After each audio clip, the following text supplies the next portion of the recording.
তুষারহার ধবলা या शुभ्रवस्त्रावृता या वीणावरदण्डमण्डितकरा या श्वेतपद्मासना या ब्रह्माच्युतशङ्करप्रभृतिभिः देवैः सदा वन्दिता सा मां पातु सरस्वती भगवती निःशेषजड्डापहा शुक्लां ब्रह्मविचारसारपरमा अद्यां जगत्व्यापिनीं वीणापुस्तकधारिणीम् अभयदां जड्डान्धकार आपः मध्ये स्थापितमालिकां दधतीं पद्मासने संस्थितां वन्दे त्वां परमेश्वरीं भगवतीं बुद्धिप्रदां शारदाम् ओम।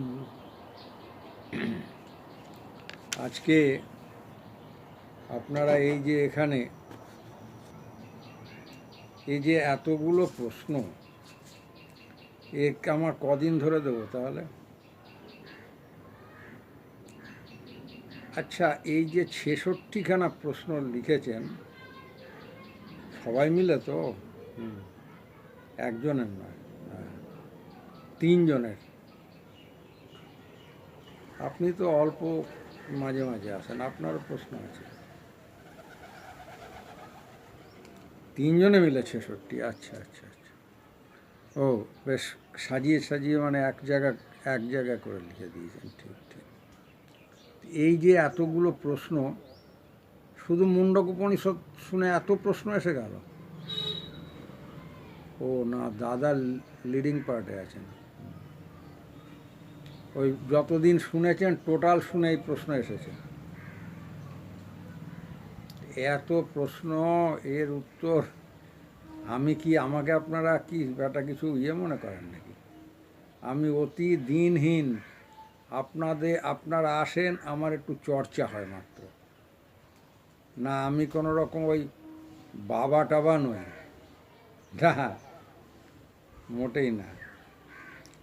আপনারা আসেন, আমিও, আপনারা আমার চেয়ে সবাই অনেক অনেক সিনিয়র, কিন্তু ব্যাপারটা হচ্ছে যে আমি অসুস্থ হয়ে এরকম হয়ে গেছি। আর এই দাড়িটা তো জানেন, দাদা তো আপনারা দুজনেই ভালো করে জানেন কেন কাটি না, আমার ওই সেলুন থেকে ইনফেকশন হওয়ার পর থেকে। সুতরাং अजी मैं कोई चमत्कारी बाबा नहीं हूँ, मैं आप लोग का वहाँ पे आम आदमी हूँ। ठीक है जी। ना न कभी मैं वो सब होने नहीं मांगता। এই বসো চুপ করে, আমি একটু পরে এটা বলা হয়ে গেলে আমি ওষুধ দেবো। এখানে চুপ করে বসতে হবে, কোনো রকম করবো না। আচ্ছা, হ্যাঁ, এই প্রশ্নগুলোর উত্তর যাতে দিতে পারি সেই জন্য আমি মা সরস্বতীর বন্দনা করে নিলাম। জানি না কতটা কি দিতে পারবো। সমস্ত প্রশ্নগুলোর একটা কম্প্যাক্ট, একটা কম্বাইন্ড উত্তর, সমস্ত প্রশ্নের উত্তর এক সেশনের মধ্যে দিয়ে দিতে চেষ্টা করছি। সব কটার উত্তর পাবেন। প্রথম প্রশ্ন ছিল আপনাদের দুজনের শ্রী গুরুদেব বা তার পরম্পরায় শাস্ত্র পাঠ করা নিষেধ। অদ্ভুত। শাস্ত্র পাঠ করা উচিত কি উচিত নয়, দাদা মানে দুজনের কথা শুনে নিয়ে লিখেছেন কম্প্যাক্ট করে আর কি। তাহলে এখন আমাদের কি শাস্ত্র পাঠ কি আমাদের করা উচিত নয়? এটা যদি আমাকে এর উত্তর তো সরাসরি কোনো উপনিষদের মধ্যে দেওয়া নেই। তো উপনিষদ শোনার পরে এই ধরনের একটা প্রশ্ন এসেছে, তো ঠিক আছে, যদি আমার মত শোনেন তাহলে আমি বলি শাস্ত্রপাঠ নিশ্চয়ই করতে হবে। কেন করতে হবে? এর দ্বারা মন তৈরি হয়, ভক্তি হয়, বিশ্বাস হয়, ঈশ্বরের দিকে মনের গতি হয়। হ্যাঁ, এক এক সময় আমরা মহাপুরুষদের কৃপা ও সাধন জীবন সম্পর্কে মানে পড়তে পড়তে কেউ কেউ প্রচণ্ডভাবে বিহ্বল হয়ে পড়ি। বই বুকে করে কান্নায় ভেঙে পড়ি। গ্রন্থের মাধ্যমে মহাপুরুষদের কৃপা আমাদের মধ্যে নেমে আসে। হ্যাঁ, এই জন্যে এই সমস্ত শাস্ত্রগ্রন্থকে এটাও গুরুর ভূমিকা পালন করে আমাদের মধ্যে। এগুলো গুরুর ভূমিকা পালন করে, গ্রন্থগুরু বলা উচিত। হ্যাঁ, আর প্রকৃতই এই পড়ে পড়ে আমরা যখন প্রকৃতই আন্তরিক হয়ে পড়ি, তখন যে যতটা আন্তরিক আছে সে সেই ধরনের সাধন ক্রিয়াদি পেয়ে থাকেন। হ্যাঁ, তারপর গুরু লাভের পর সাধন তপস্যা করে জীবন ধন্য হয়। শাস্ত্রের কূটতত্ত্ব হয়তো সবাই অতটা আমরা বুঝি না, তবুও বলি মহাত্মাদের জীবনী ও কৃপার কথায় মন এক অনির্বচনীয় আনন্দে ভরে ওঠে। এত প্রশ্ন। আচ্ছা, এখন যদি কোনো জ্ঞান পিপাসু ব্যক্তি সাধনার দ্বারা তার কৃপা লাভের জন্য সচেষ্ট হন, তবে শাস্ত্র ব্যাখ্যা কোনো যোগীর কাছে শুনে বুঝতে হবে। আর সাধারণভাবে শাস্ত্র ব্যাখ্যা সাধারণেই আমরা যেমন করি এরকম। হ্যাঁ,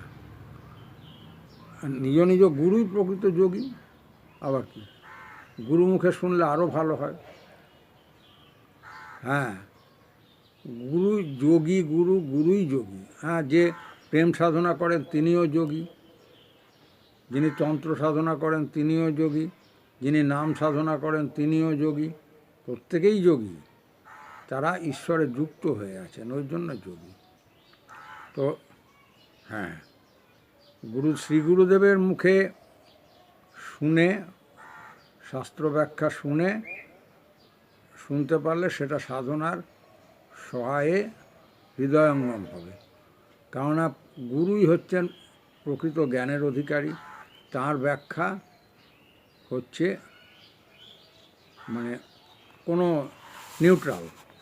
তার ব্যাখ্যা প্রকৃত গুরুর ব্যাখ্যা সর্বদাই খুব নিরপেক্ষ হয়, অসাম্প্রদায়িক না। আজকাল ওই যে বলে না, সন্ন্যাসীদের কিছু করতে হয় না, সন্ন্যাসীদের অমুক, সন্ন্যাসীদের তমুক, ও সন্ন্যাসবাদ, অমুকবাদ, তমুকবাদ বলে কিছু নেই। তারপরে কি শাক্ত, বৈষ্ণব, অমুক সমুক ওসব কিছু নেই। প্রকৃত গুরু খুবই নিউট্রাল, খুবই অসাম্প্রদায়িক হয়। আচ্ছা, আর একটা প্রশ্ন আপনাদের আছে, আমার প্রশ্ন ধরে ধরে বলা উচিত না, যে বলেছি যে সবই এঁঠো হয়েছে, সবই উচ্ছিষ্ট হয়েছে, শুধু ব্রহ্মই রয়েছেন অনুচ্ছিষ্ট হয়ে। তাহলে কি বলতে চাইছেন? সমস্ত শাস্ত্র উচ্ছিষ্ট এবং সমস্ত বিদ্যা মুখে মুখে প্রচারিত। আমি বলেছি, হ্যাঁ, আমি উপনিষদের কথাই বলেছি, কিন্তু ব্রহ্মজ্ঞান অব্যক্ত চৈতন্য অনুভূতি সাপেক্ষ, বাক্য, মন বা কোনো ব্যাখ্যার দ্বারা প্রকাশ করা যায় না। তাই ব্রহ্মজ্ঞান আজ পর্যন্ত উচ্ছিষ্ট হয়নি। বোঝা গেল? কোনো বই থেকে কোট করব? কোন বই মনে পড়েছে, কোন বই সঠিক এখন বলছি না, শাস্ত্রে আছে উচ্ছিষ্টং সর্বশাস্ত্রাণি সর্ববিদ্যা মুখে মুখে ন উচ্ছিষ্টং ব্রহ্মণ জ্ঞানম অব্যক্ত চেতনাময়ম। আচ্ছা, একটা গল্পের মাধ্যমে বোঝাই। এই উচ্ছিষ্ট হওয়াটা খুব বোঝানো বেশ কঠিন। ব্রহ্ম উচ্ছিষ্ট হয়নি, সবই উচ্ছিষ্ট হয়েছে বলেছি, লাস্ট ইয়েতেই বোধহয় এই 2-3 দিনের মধ্যে বলেছি। ঋষি উদ্দালকের 3 ছেলে এবং স্বয়ং ঋষি ব্রহ্মর্ষি তিনি 3 ছেলেকে যথাসময়ে গুরুগৃহে পাঠিয়ে দিলেন। ঠিক 5 বছর হওয়ার আগেই পাঠিয়ে দিতে হতো। তারপর 25 বছর কমপ্লিট করে শিক্ষা পাওয়ার পর 3 ছেলে বাড়ি ফিরে এলেন। এবার বাবা নিজে ব্রহ্মর্ষি তো, বাবা একটু দেখলেন, জানতে চাইলেন দেখি ছেলেরা এই মানে কেউ 4 বছর বয়সে, কেউ 4.5 বছর বয়সে চলে গেছে গুরুগৃহে, আর একেবারে যৌবন বালক গেছে, যুবক এলো, এতকাল পরে এসেছে। পিতা এবারে তিনজনকেই ডেকে গুরুগৃহে প্রাপ্ত জ্ঞান সম্পর্কে একটু জিজ্ঞাসা করলেন। বড় ছেলেকে জিজ্ঞাসা করলেন, গুরুগৃহে প্রাপ্ত ব্রহ্মজ্ঞান সম্বন্ধে কি বুঝেছো বলো। বড় ছেলে তো বিশাল এক বক্তৃতা করে, বিশাল এক ভাষণ দিয়ে তারপর থামলেন। মেজ ছেলে, সে বড় ছেলের যে সমস্ত ফাঁক পড়ে বলার মধ্যে যেগুলো বাদ পড়ে গেছে সেইগুলোকে ভালো করে বলে নিজের কিছু যোগ করে সেও একটা ওই রকমই বড় ছেলের মতো একটা বিশাল বক্তৃতা দিয়ে থামলেন। এইবার ছোট ছেলের পালা। ছোট ছেলে তো এই কদিন ধরে দাদাদের ভাষণ শুনেছে।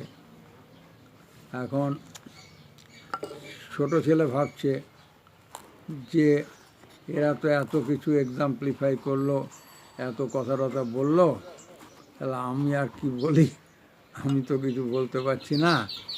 একটু লজ্জিত এবং বিমর্ষ ছিল যে ওরা তো এত সুন্দর করে এত কিছু বললো, আমি তো কিছু বলতে পারছি না।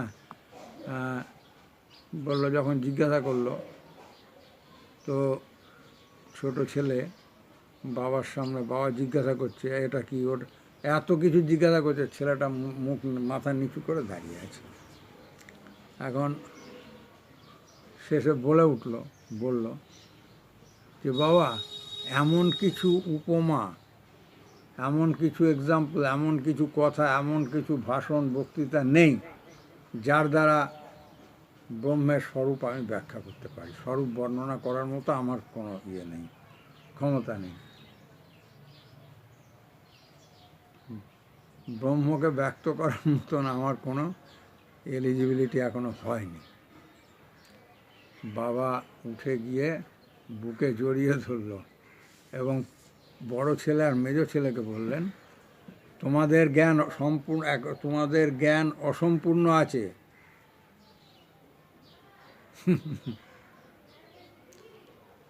তাহলে এই যে উপনিষদের এই যে এত বর্ণনা দিয়েছি, এর অর্থ দেখুন, সব কটা উপনিষদ মিলে আপনারা প্রশ্ন করছেন, আমিও সব কটা উপনিষদ, সব আপনারা এতাবৎ যতগুলো শুনেছেন ঠিকই আছে। আপনি তো সে লকডাউনের মধ্যেই শুনছেন। হ্যাঁ, আমি একজন এলেও উপনিষদ পড়েছি। ঠিক আছে, আপনার প্রশ্ন সর্বাধিক এখানে যা বললেন আপনারা, তা আপনার প্রশ্নেই আপনাকেই লক্ষ্য করে বিশেষ করে বলছি যে পরব্রহ্ম বাক্য মন বুদ্ধিরও অগোচর।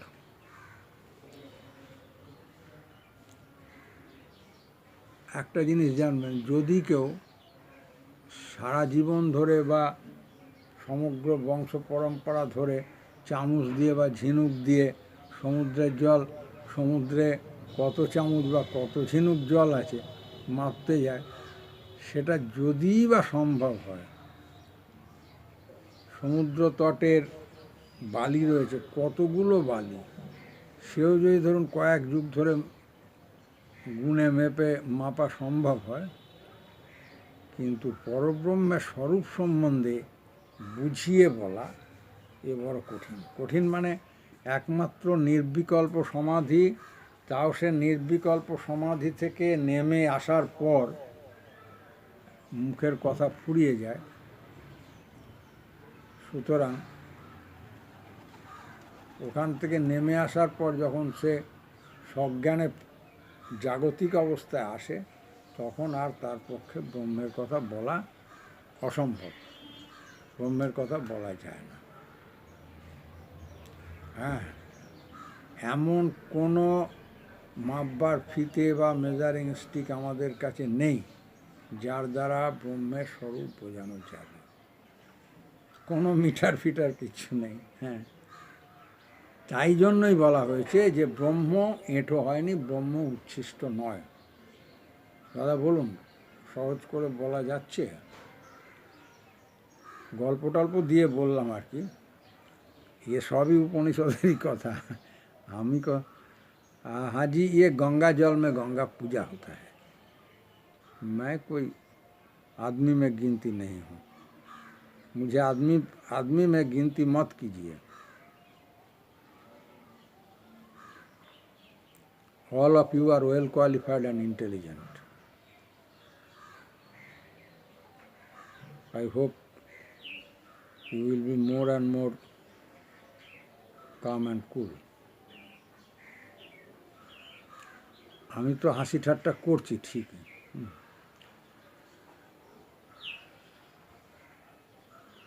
ব্রহ্ম উচ্ছিষ্ট নয়, বোঝা গেল? আর একটু ক্লারিফাই করব।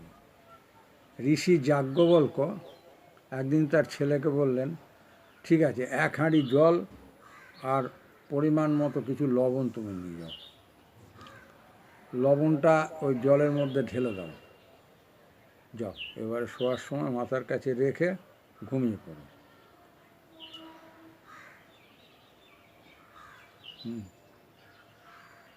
পরদিন ছেলেকে ডেকে বলল, ওই পাত্রটা নিয়ে আসো, জলের পাত্রটা।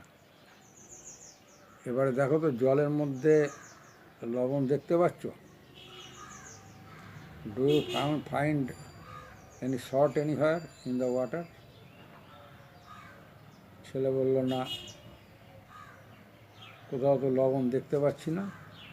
যখন দিয়েছিলে তখন? হ্যাঁ, তখন দিয়েছিলাম, আর তো খেয়াল করিনি। বললে, ঠিক আছে, তাহলে জলটা একটু খেয়ে টেস্ট করো তো, মুখে দিয়ে টেস্ট করো তো কীরকম। তখন বলল যে যেদিক থেকে এই জলপাত্রের এ মাথা ও মাথা যেখান থেকেই দেখা গেল টেস্ট করা হচ্ছে, সব জায়গায় লবণাক্ত জল। ওপর সারফেস, তলা থেকে ডান দিকে বাঁ দিকে যেখানে, তাহলে যেখান থেকেই এটা টেস্ট করা হোক এটা কিন্তু সল্টি বা লবণাক্ত হবেই। ব্রহ্ম সমগ্র জগৎ সংসারের স্থাবর জঙ্গম অণু পরমাণু সমস্ত কিছুর মধ্যে ওতপ্রোতভাবে বিরাজ করছেন। আলাদা করে তাকে চিন্তা করা যায় না। সাকার বিগ্রহও তিনি, নিরাকারও তিনি। তাঁর সৃষ্ট জীবের মধ্যে তিনি প্রাণরূপে বর্তমান। প্রকৃতপক্ষে তাঁর কোনো রূপ নেই, তিনি সর্বরূপময়, সর্বদেবময়।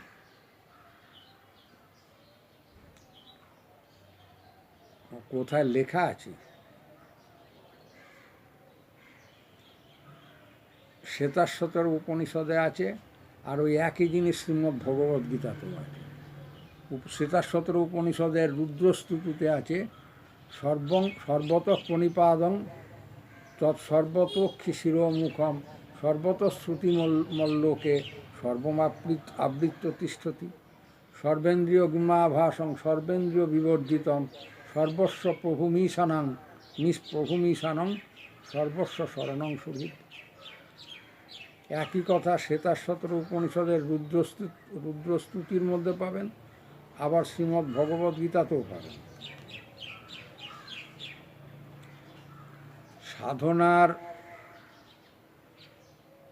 সাধনার ছলে, সাধনার পরাকাষ্ঠায় যেভাবেই বলি, যোগী নিজেই নিজেকে দেখেন। এই স্বরূপ ভিন্ন আর কোনো রূপ যোগীর দৃষ্টিগোচর হয় না। সর্বত্রই এক মহান বিরাট আমিকে প্রত্যক্ষ করেন, যেভাবে এটাই যোগীর ব্রহ্মদর্শন। ব্রহ্মের ডেফিনেশন যোগীরা যা বুঝেছেন তাদের কথায়, তিনি সৎ, চিতিশক্তিযুক্ত, চিন্ময় ও আনন্দ স্বরূপ। ওই জন্যে সচ্চিদানন্দ বলা হয়। চারটে মহাবাক্য, অয়মাত্মা ব্রহ্ম। আত্মা কি? ব্রহ্মই আমার আত্মা। হ্যাঁ, কাউকে কাউকে বলা হয়,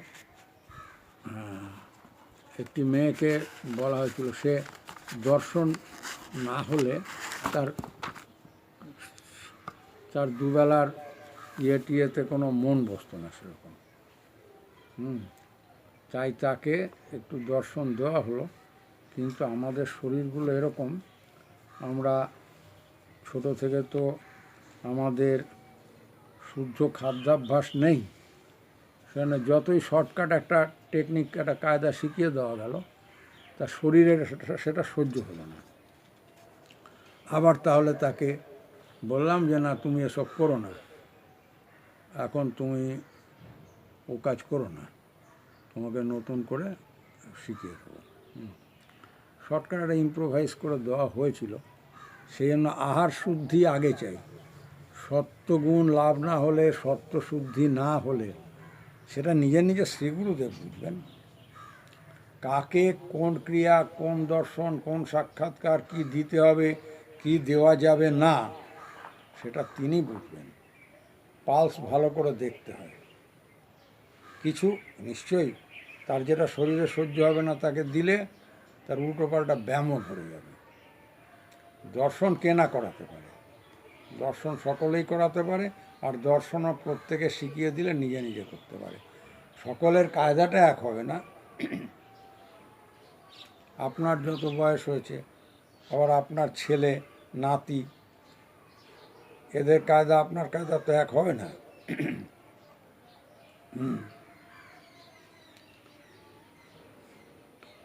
সেই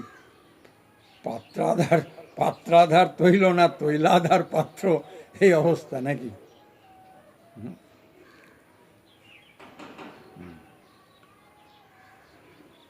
তাহলে অয়মাত্মা ব্রহ্ম, আত্মানং বিদ্ধি, প্রজ্ঞানং ব্রহ্ম। হ্যাঁ, প্রজ্ঞানং ব্রহ্ম, বিজ্ঞানী প্রজ্ঞা, পরাজ্ঞানী বিজ্ঞান। জ্ঞানের দ্বারা তার উপলব্ধি হবে। আত্মাকে জানা হলে, আত্মানং বিদ্ধি, আত্মাকে জানা হলেই ব্রহ্মের উপলব্ধি হবে। প্রজ্ঞানং ব্রহ্ম, হ্যাঁ, জ্ঞানের দ্বারা তার উপলব্ধি হবে। এই জ্ঞান বা পরাজ্ঞানী প্রজ্ঞান, পরাজ্ঞানী বিজ্ঞান, বিজ্ঞানী প্রজ্ঞা। বিশেষ রূপে প্রজ্ঞাতে স্থিত ব্যক্তি বিপ্র বা স্থিত প্রজ্ঞ। এরপরে এমন একটা ভাব আছে, আমি নেই, তুমি নেই, গুরু নেই, শিষ্য নেই, দেহ নেই, মন নেই, জগৎ নেই, সৃষ্টি নেই, ধ্বংস নেই। এক বিশাল বিরাট জ্যোতি তরঙ্গে যোগী নিরালম্বভাবে অবস্থান করে ব্রহ্মানন্দ আস্বাদন করতে থাকেন। ফিরে এসে শুধু আনন্দ মাত্র অবশিষ্ট থাকে। তার রেস্ট থাকে বেশ কয়েকদিন। আর মহাপুরুষরা একেই সেই ব্রহ্ম উপলব্ধি বলে থাকে। ব্রহ্ম উপলব্ধি, এর বেশি আর আমি মুখে বলতে পারবো না।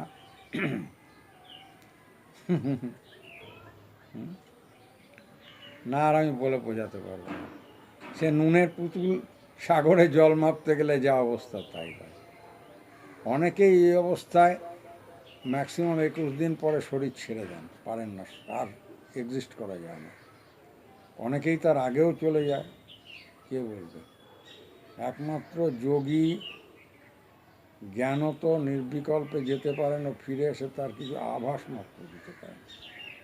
তাও সে আভাস একান্ত এলিজিবল যে ডিসাইপল, একান্ত অধিকারী শিষ্য ছাড়া আর কেউ জানতে পারেন না। নির্বিকল্প খুব কঠিন, মুখে বলা যায় না। কেউ কেউ আদি শঙ্করাচার্য, তারপরে এই যে আমাদের নিগমানন্দ সরস্বতী, রাম ঠাকুর, বহু অনেকেই দীর্ঘদিন থাকতে পেরেছেন। তাদের শরীর এর এবিলিটি সেরম ছিল। জেনারেলি ওই নির্বিকল্প সমাধিতে বসলে সাধারণ হলে ফিরবে না, সাধারণ শরীরে আর ফেরে না। কেউ বা একদিন বাঁচে, কেউ বা বড় জোর কেউ বা 3 দিন বাঁচে, কেউ বা 21 দিন সর্বোচ্চ বাঁচে, কেউ কেউ টিকে যায়। অনেকেই আছেন, আমি তাদের নাম জানি না। তো হ্যাঁ, ওই জন্যে ফিরে এলে ওই যে বললাম, মনের মধ্যে তখন তারা স্থিতপ্রজ্ঞ হয় বিশেষ রূপে বিজ্ঞান জ্ঞানে। তারপর পর যে ভাবটা আসে, আমি নেই, তুমি নেই, গুরু নেই, শিষ্য নেই, দেহ নেই, মন নেই, জগৎ নেই, সৃষ্টি নেই, ধ্বংস নেই, এক বিরাট জ্যোতি তরঙ্গে, বিশাল জ্যোতি তরঙ্গে যোগী নিরালম্বভাবে অবস্থান করে ব্রহ্মানন্দ আস্বাদন করতে থাকেন। তারপর সেই অবস্থা থেকে নেমে আসার পর যা থাকে অবশিষ্ট, সেটা শুধুই আনন্দ আর আনন্দ। এই রেস্টটা থাকে বেশ কয়েকদিনই থাকে, বেশ কয়েকদিন ধরে থেকে যায়, পার্মানেন্ট হয় না। এটাই হচ্ছে ব্রহ্ম উপলব্ধি।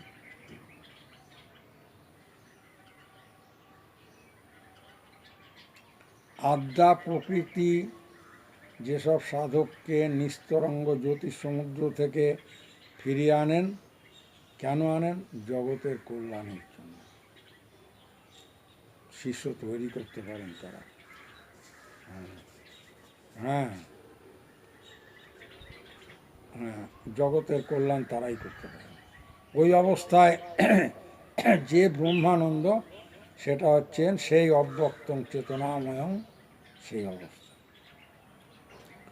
না, ও যতই জপ তপ আমরা কীর্তন খোলা মালা যাই করি, বড় বড় মঠ, বড় বড় মন্দির, বড় বড় পার্ক,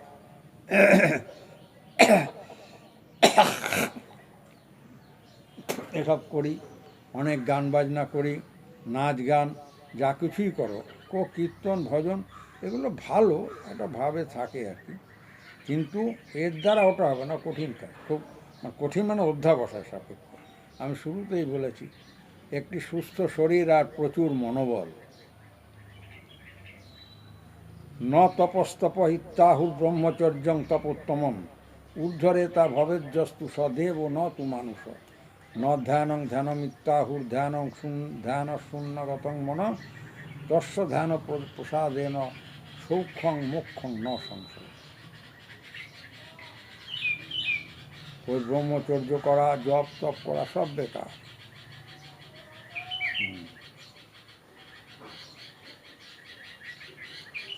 ব্রহ্মচর্য, ব্রহ্মচর্য কি? আপনার প্রশ্ন আছে। ব্রহ্মচর্য বলতে আমাদের একটা ধারণা আছে, বিয়ে না করে থাকা, বা নারীর কাছে না যাওয়া, স্ত্রীলোকের মুখদর্শন না করা, হ্যাঁ, মনে প্রাণে নারী মূর্তি চিন্তা না করা, মেয়ে ছেলের ছবি না দেখা, পাথরের বা মাটির তৈরি নারী মূর্তিও না দেখা। মহাত্মা গান্ধী কি বলল? নারী নরকের দ্বার। আর শ্রীরামকৃষ্ণদেব, নমস্য আমার সকলেরই, তিনি তো প্রত্যেক কথায় কথায় বলতেন কামিনী কাঞ্চন ত্যাগ করে। যুগে যুগে মহাপুরুষ বলছে যত কিছু অধঃপতনের মূলীভূত কারণ হচ্ছে নারী। কিন্তু যারা শাস্ত্রপাঠ করেছে তাদের চিন্তাধারা আলাদা হবে। শাস্ত্রে বিদ্যাশক্তি, অবিদ্যাশক্তি, পড়া ও অপড়া, এই দুরকম শক্তির উল্লেখ পাওয়া যায়। এদের মধ্যে অবিদ্যাশক্তি সাধককে কামের পথে, সংসারের পথে, জাগতিক সুখভোগের পথে, ভোগ লালসার পথে টেনে নেয়। এর প্রভাবে যোগী সাধুর তপস্যা সমস্তই এক লহমায় ভস্ম হয়ে যায়। এই অবিদ্যা শক্তিকেই অবিদ্যা মায়া বলা হয়েছে। তো কামিনী শব্দটাও তাই। শ্রীরামকৃষ্ণদেব তো নিজেই বিবাহিতা ছিলেন, সহধর্মিণী গ্রহণ করেছিলেন। আর গৃহী যোগীদের সবারই স্ত্রী আছে। আর্য যুগে, প্রাচীন যুগে, রামায়ণ মহাভারতের যুগে সব যুগেই ঋষিরা মহর্ষিরা, প্রাচীন ভারতের ঋষি মুনিগণ সকলেই তপবনে থেকেও স্ত্রী গ্রহণ করেছিলেন। আমাদের হিন্দু ধর্মে যে গোত্রের প্রচলন আছে, সেই ঋষিগণের বংশধরদের নাম অনুসারে গোত্রের বিধান। আরে যারা মূর্তি পুজো দেবদেবতা, তাদেরও তো স্ত্রী আছে। তন্ত্রে যারা সাধনা করে বা শিব সাধনা করে, তা ভৈরবী এসব আছে। আর যোগ সাধনা এবং তন্ত্র সাধনা দুটোই সস্ত্রীক করতে হয়। প্রকৃত গুরু কোনো ছেলে যদি গৃহী গুরু হন, কোনো অবিবাহিত ছেলেকে প্রথমে দীক্ষা প্রার্থী হলে, তুমি বিয়ে করেছো? বলে না। তুমি কি বিয়ে করবে ভবিষ্যতে, নাকি অবিবাহিতই থাকবে? বলছে আমার বিয়ে টিয়ে করার ইচ্ছা নেই বাবা, আমি এই রকমই থাকবো, ও অশান্তিতে আমি নেই, চলে যাও কোনো সন্ন্যাসীর কাছে। আমি নিজে গৃহী, আমি অবিবাহিত যুবককে দীক্ষা দান করি না, এটা শাস্ত্র বিরুদ্ধ। আমার ক্ষেত্রে ঘটেছে, আমার ক্ষেত্রে ঘটেছে, তারই আমাকে একদম টিকিট কেটে ট্রেনে তুলে দিয়ে গেছে। আর হ্যাঁ, তুমি চিরকুমার থাকলে যাও, সন্ন্যাসীর থেকে নাও। হ্যাঁ হ্যাঁ, প্রাচীনকালে যোগ সাধনা, তন্ত্র সাধনা, প্রেম সাধনা সর্বত্র শাস্ত্রেই আছে স্ত্রী নেওয়ার বিধি। সস্ত্রীক সাধনা করতে। শ্রীকৃষ্ণের বহু স্ত্রী ছিলেন, বহু স্ত্রী কেউ কেউ গ্রহণ করতেন। এরা আমাদের স্থিতি থেকে অনেক অনেক ঊর্ধ্বের লোক। হ্যাঁ, কেউই কিন্তু ডিভোর্স করে সন্ন্যাসী হয়নি। একটা কথা স্থিরভাবে চিন্তা করুন, আমরা যে দেহটা লাভ করেছি সেটা কিন্তু আমাদের মায়ের দেওয়া। প্রাণটা দিয়েছে পিতা, প্রাণ পিতার দেওয়া। তাহলে মাতৃজাতিকে যদি সবাই ওই গান্ধীজি মানে নরকস্য দ্বারম বলে ভেবে নি, তবে শঙ্করাচার্য, শ্রীরামকৃষ্ণ, চৈতন্য মহাপ্রভু, যত রকম আছে, নিগমানন্দ সরস্বতী বা যারা যারা আছেন সমস্ত, এদেরকে আরও কত অবতার আছেন যাদের নাম আমরা জানি না, বা জানলেও এই সময় মনে পড়ছে না। এই কোশ্চেন ভাস্করানন্দ সরস্বতী তার গুরুকে করেছিলেন। হ্যাঁ, গুরুদেব সুন্দরভাবে বুঝিয়েছিলেন তাকে। যদি নারী নরকের দ্বার হতো, তাহলে তোমাকে বাবা কে গর্ভে গ্রহণ করতো, কে গর্ভে ধারণ করতো?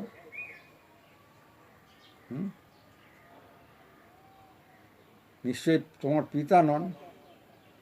কোনো মাকেই তার গর্ভে পিতার দেওয়া বীজকে ধারণ করতে হয়েছে, এবং কালে কালে সেই নবজাতককে পৃথিবীর আলো দেখাতে হয়েছে।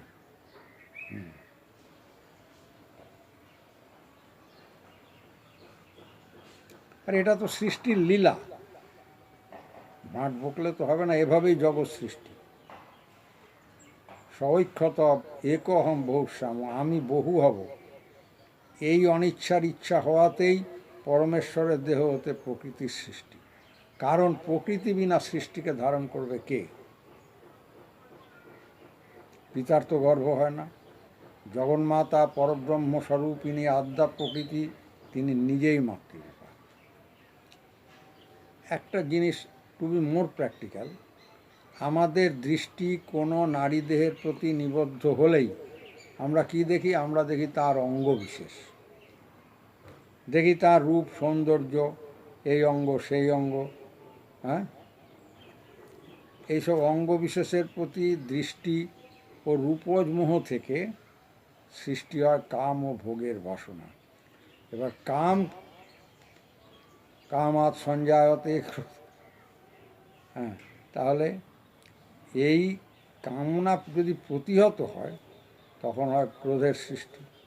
ক্রোধ থেকে সন্মোহ, সন্মোহ থেকে স্মৃতিলোপ ও বুদ্ধিনাশ হয়, এবং গ্র্যাজুয়ালি এসব গীতায় পরিষ্কার বলা আছে। আস্তে আস্তে আমরা মৃত্যুর দিকে এগিয়ে যাই। তাহলে কি ব্যাপারটা কি দাঁড়ালো? আমাদের দৃষ্টি এই পাপের হেতু। গিরিশ ঘোষের বিল্বমঙ্গল ঠাকুর দেখবেন নাটক,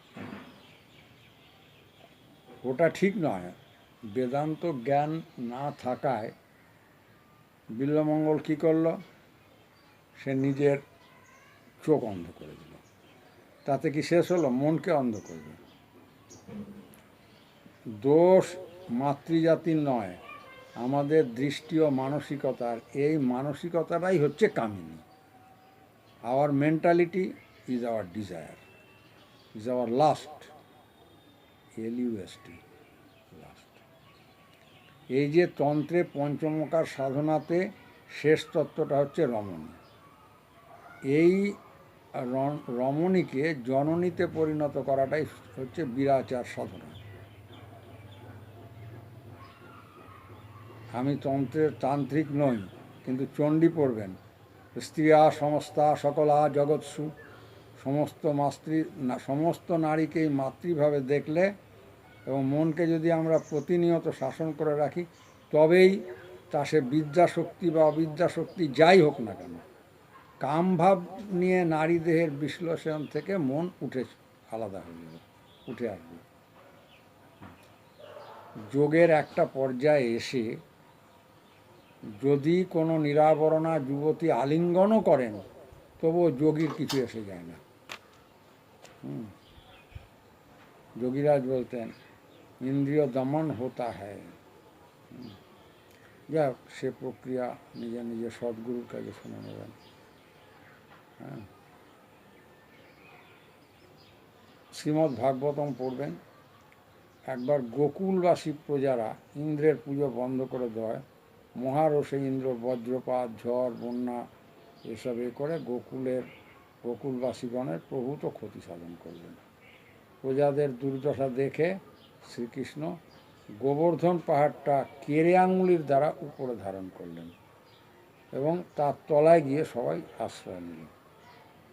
ইন্দ্রের প্রকোপ থেকে প্রজাবর্গকে রক্ষা করলেন। এর সিগনিফিক্যান্সটা কি? আমরা অহংবোধী, ইন্দ্রিয়ের অধিপতি ইন্দ্র, তাহলে আমরা ইন্দ্রের পুজো করি মানে চঞ্চল মনের ও ইন্দ্রিয় সকলের দাসত্ব করি। হ্যাঁ, আমাদের ইন্দ্রিয়ের অধিপতি মন, কিন্তু মন পড়ে আছে ইন্দ্রিয়ের কবলে। কোথায় মন গাইড করবে, মন অর্ডার করবে ইন্দ্রিয়দের, ইন্দ্রিয় আমাদের আকর্ষণ করে, এদিক তাকা, ওদিক দেখো, মেয়ে ছেলে দেখো, ওই দেখো, সেই দেখো, ননসেন্স। হ্যাঁ, তাহলে মনই দেখা গেল ইন্দ্রিয়ের দাসত্ব করতে আরম্ভ করছে। তাহলে কাম, ক্রোধ আদি সব রিপুবর্গের দ্বারা পঞ্চভূতের সূক্ষ্ম গুণাবলী ও পঞ্চতন্মাত্রের দ্বারা সৃষ্টি হয় এমন সব মানসিকতা বা মানসিক বৃত্তির দ্বারা মানুষ বিভ্রান্ত হয়ে যায়। পরমাত্মার সন্ধান পাবে কি করে? সে অনেক দূরের কথা।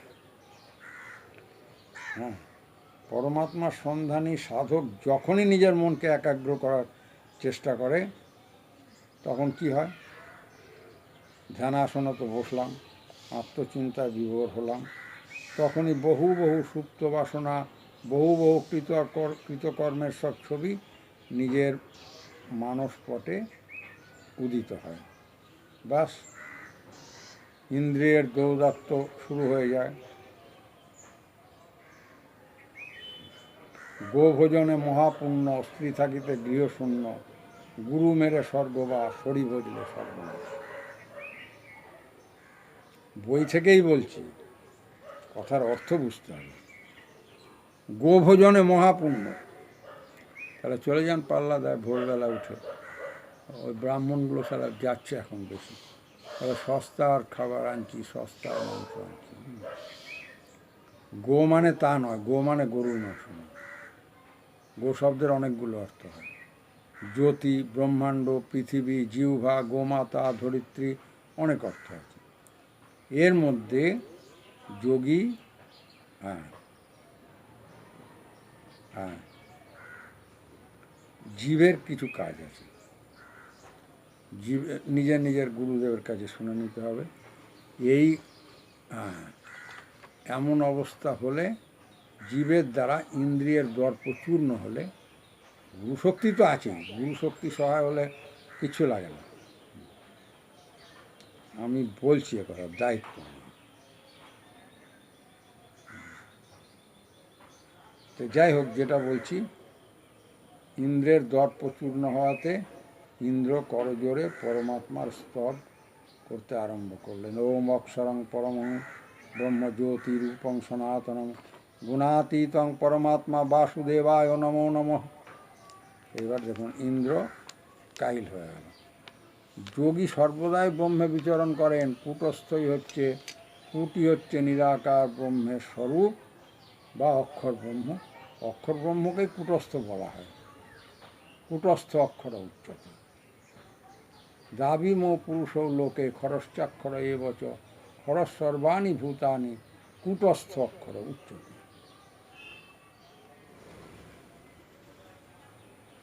এইখানে সদা বিচরণ করায় ব্রহ্মে বিচরণ করা বা ব্রহ্মচারী অবস্থা। এখানে থাকলে কোনো রিপু কার্যকরী হয় না। এখানে যে মন রেখেছে তাকেই প্রকৃত অর্থে ব্রহ্মচারী বলা হয়।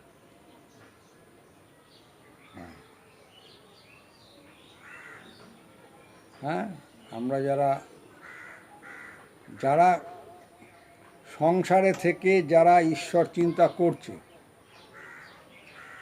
তাদের ক্রেডিট সবচেয়ে বেশি, তাদের বাহাদুরি সবচেয়ে বেশি।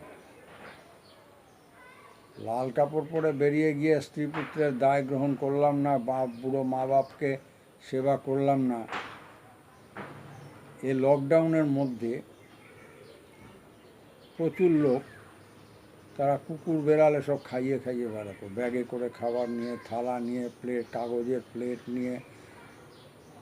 এবং এর জন্যে, এর মধ্যে আমি বেশ কয়েকটাকে জানি। একটা আমাদের এই নান্নায় আছে, আর একটা আমাদের বিভিন্ন জায়গায় ছড়িয়ে ছিটিয়ে, যে কটা আমার পরিচিত আছে। হ্যাঁ, আর একটা আছে ওইখানে, ওই শেষ হলো এরিয়াটা,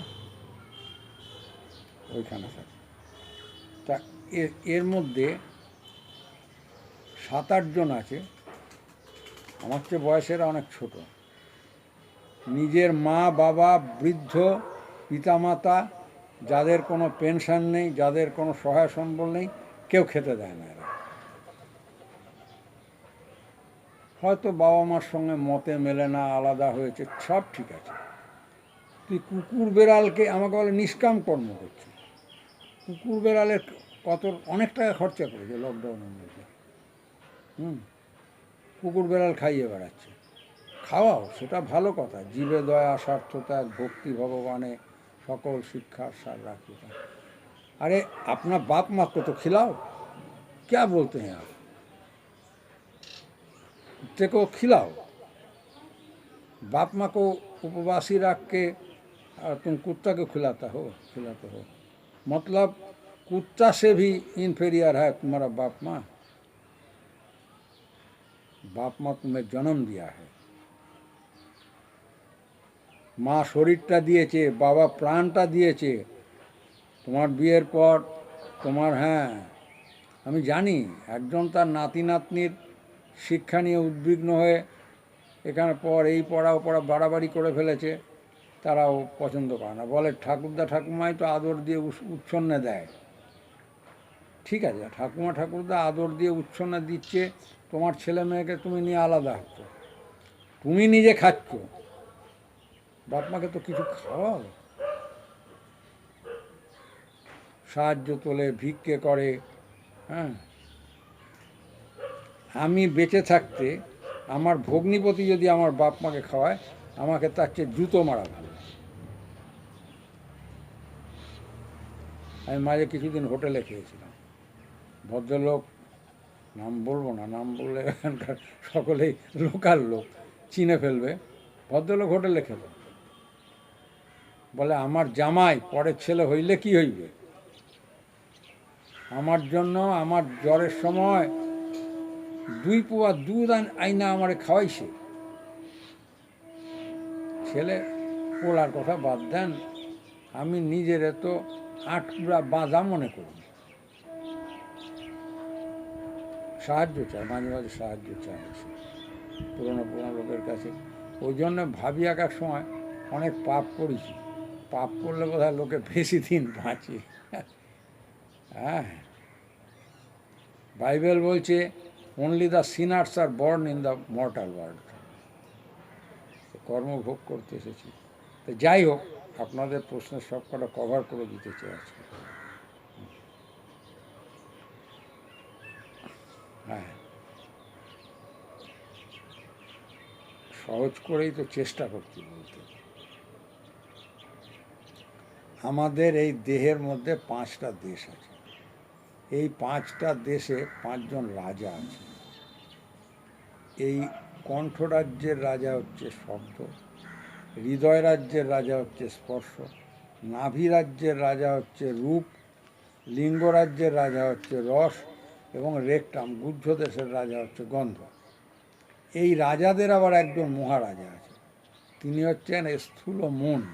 মহারাজের উপরে সম্রাট বসে আছেন, তিনি হচ্ছেন বুদ্ধি, মলিন বুদ্ধি। এই সম্রাটের আদেশ অনুযায়ী মহারাজ মন তার সাথে 5 রাজ্যের রাজা সহ রাজত্ব করে। এই রাজাদের আবার টোটাল 24 ডিভিশন সৈন্য আছে। 24 ডিভিশন সৈন্যের মধ্যে 10 জন হচ্ছে জাঁদরেল অফিসার গোছের আর কি, বুঝতে পারছেন না? 10 ইন্দ্রিয়।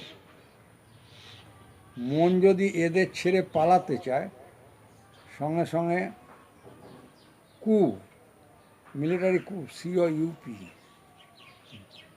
মানে মিলিটারির অভ্যুত্থান হবে।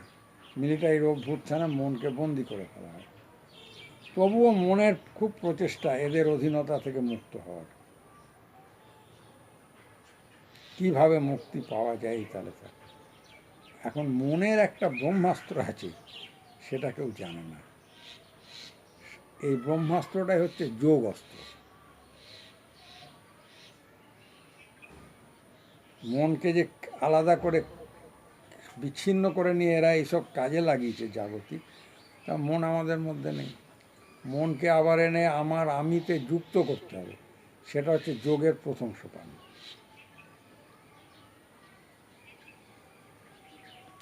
মনকে এনে কুণ্ডলিনীর সঙ্গে একীভূত করলে ঊর্ধ্বগামী হয়। এটা হচ্ছে ঊর্ধ্বরে, তা ভবেজ্যস্তু সদেব নত মানুষ। এক এক দেশ জয় করে, সম্রাটকেও পরাজিত করে মন নিরালম্বভাবে এই কূটস্থে গিয়ে হাজির হয়। এই হাজির হওয়াটাকেই বলা হয় উদ্ধব। ভাগবতে আছে, শ্রীমদ্ ভাগবতম। উৎশব্দে ঊর্ধ্বে হব, যুদ্ধ। চতুর্বিংশতি তত্ত্বের সাথে যুদ্ধ করে জয়ী হওয়া। জয়ী হতে পারলে তবে ঊর্ধ্বে আসীন, উদাসীন হওয়া, এইটাই হচ্ছে ঊর্ধ্বরেত অবস্থা। বিয়ে না করে ব্রহ্মচারী ওই সমস্ত, আমি এর আগের দিনই তো বললাম। তাহলে হিজড়ে, খাসি, ভেড়া, অনেক কিছু আছে, এদের আগে ঈশ্বর লাভ হয়ে যেত। শুনুন, আমরা যেসব স্তোত্র, ধ্যান, অমুক ধ্যানম সমুদ্র কিছু দেবতার রূপের বর্ণনাযুক্ত মন্ত্রতন্ত্র পড়ি, হ্যাঁ, ওইসব মনে চিন্তা করো হেনা তেনা, হ্যাঁ, শাস্ত্র কিন্তু ধ্যানের অন্য কথা বলছে। ধ্যান হচ্ছে মনের নিরালম্ব গতি বা গতিশূন্য অবলম্বনহীন একটা ভাসমান অবস্থা, অনেক দূরস্থ অবস্থা সেটা। এগুলো প্র্যাকটিক্যাল যোগ ছাড়া সম্ভব নয়। সেই যোগারূঢ় অবস্থাটাই ধ্যান অবস্থা, ধ্যানাবস্থাই যোগারূঢ় অবস্থা। সর্বদাই কূটস্থ ব্রহ্মে আরূঢ় হয়ে থাকে। দেখুন, কোটেশান দিতে গেলে তো মানে অনেক কোটেশান আছে।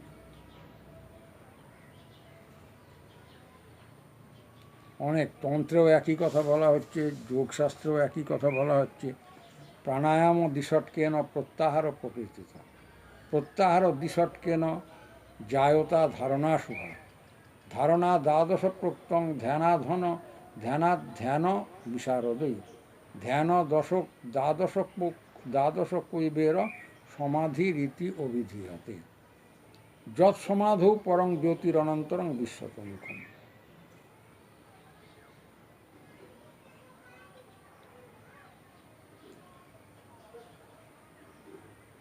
সদ্গুরু, দেখুন এই যে দিশটকেনল, এগুলো হচ্ছে যোগের প্র্যাকটিক্যাল কথা। আমি এখন আপনাদের 66খানা প্রশ্নের যে উত্তর, যে 66খানা প্রশ্নের উত্তর এক কথায় হয়তো পেয়ে গেছেন, ইন্টেলিজেন্ট আপনারা, বুদ্ধিমান লোক, হ্যাঁ আপনারা পেয়েছেন। বলুন, আপনাদের যে কটা প্রশ্ন আছে সে কটার মধ্যে বলুন। হ্যাঁ, এখনও যদি কোনো বাদ পড়ে গিয়ে থাকে, তো আমি প্রশ্নগুলো দেখছি।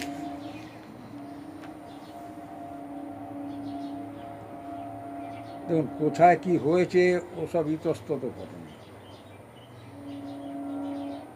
সমস্ত সংস্কারকে দগ্ধ করতে হবে।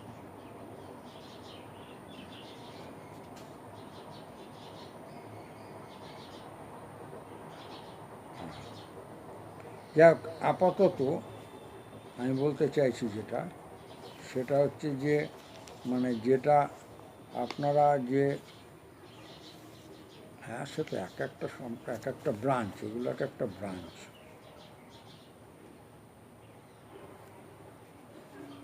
অন্য সময় বলবো।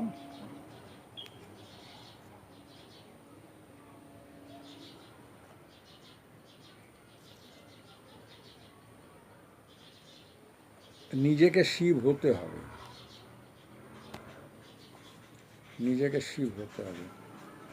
আমি আজকে সরস্বতী বন্দনা করে নিয়েছিলাম যে যাতে আপনার মা সরস্বতী আমার মুখে কথা যোগান দেন, আমি যাতে আপনাদের প্রশ্নের উত্তরটা দিতে পারি।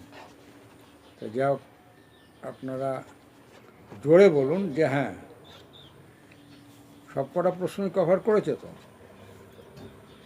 কোনোটা বাকি থাকলে বলেন। আমি তো প্রশ্নের ধরে বসে আছি, আপনার ডায়েরি বই খাতা ধরে বসে আছি এখানে। ওই মাঝে মাঝে সরিয়ে নিচ্ছি, আবার রাখছি, সব কটা কভার করে। ও अच्छा, अब भी, अब तो आ जाए हैं, पहले पूछे थे। ঠিক আছে, তাহলে এই সেশনের এখানে বিরাম দিচ্ছি। ইয়া কুন্দেন্দু তুষারহার ধবলা, ইয়া শুভ্রবস্ত্রাবৃতা, যা বীণা বরদণ্ড মণ্ডিত করা, যা শ্বেত পদ্মাসনা, যা ব্রহ্মাচ্যুত শঙ্কর প্রভৃতিভি দেবৈ সদা বন্দিতা, সা মাং পাতু সরস্বতী ভগবতী নিঃশেষে জড্ডাপহা। শুক্লাং ব্রহ্ম বিচারসার পরমা অদ্যাং জগৎব্যাপিনীং, বীণা পুস্তকধারিণীং অভয়দাং জড্ডান্ধকার আপহা। মধ্যে স্থাপিতমালিকাং দধতিং পদ্মাসনে সংস্থিতাং, বন্দে ত্বাং পরমেশ্বরীং ভগবতীং বুদ্ধিপ্রদাং শারদাম। ও